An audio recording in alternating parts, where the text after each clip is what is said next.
Hi everyone, in front of me I've got Motorola Edge 60 Pro and let me share with you how to activate automatic system updates on this device.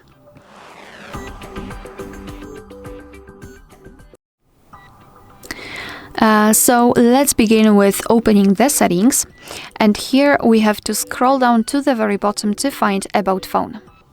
Then let's scroll down, find Device Identifiers and Localize Build Number. Now let's keep tapping on it until you'll see that you're in the developer mode, and let's go back to the general list of the settings. Here we have to enter the system and tap on Developer Options.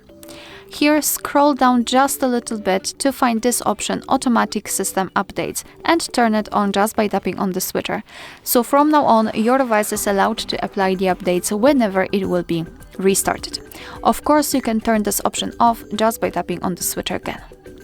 Alright, so that will be all. Thank you so much for watching. Please hit the subscribe button and leave the thumbs up.